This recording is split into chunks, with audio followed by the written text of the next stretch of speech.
Welcome back, everybody. Well, after the death of George Floyd and the rise of the Black Lives Matter movement, many companies and corporations, they made promises that they were going to make Black Lives Matter in the workplace. It's been 1 year.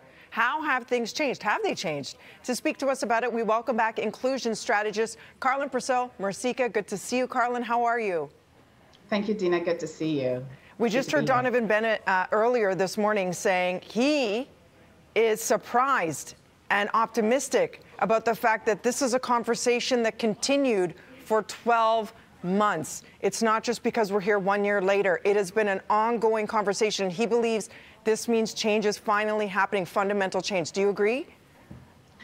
Yes, Dina, I am, optimistically, I'm hopeful that this means that we will start seeing the structural changes that we need to actually make Black Lives Matter. And it's really at a point in time where we're hoping that organizations keep Black lives at the top of the agenda when it comes to making institutional and structural changes in the workplace. And I know you're leading the charge with KDPM Consulting Group. Tell us about what it does and what served as the catalyst for you to start it.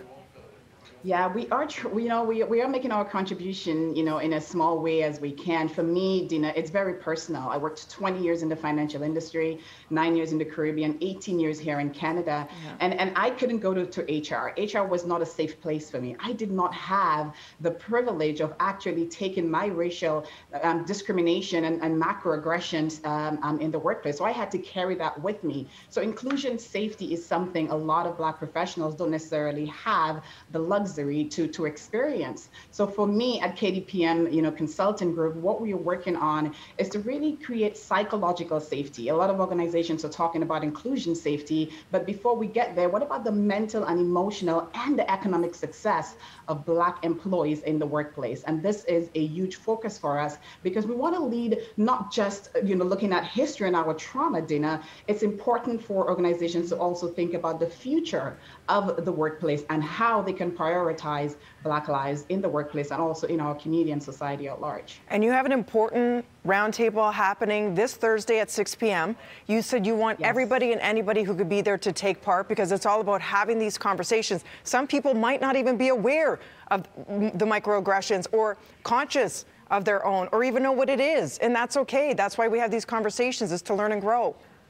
Learn and grow and to take action. And on this Thursday, we're bringing together Tanya Sinclair, who's the founder of the Black HR Professionals of Canada, Jean-Marc Mocha, who is, an identity and stigma lab at Schulich School of Business, doing research around how do we prioritize psychological safety for Black folks, and Carol Sandy, who's a career coach and couple and family therapist. And we're coming together to take a look at, what are some of the cultural and leadership structures needed so that Black individuals and Black employees can feel safe at work, no matter how we show up and how we self-identify. Karlyn, you're beautiful inside and out. You inspire so many of us, and we have to keep talking about this. You're an incredible leader. Where do we find more information?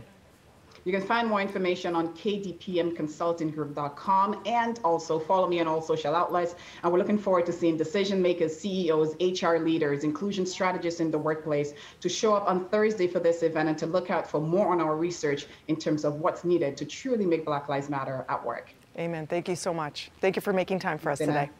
Good to see you, Karlyn. All right, coming up, a new list reveals which cities have had the world's longest lockdowns. 2 places in Canada landed at the very top. We'll tell you which ones right after this. You can probably guess.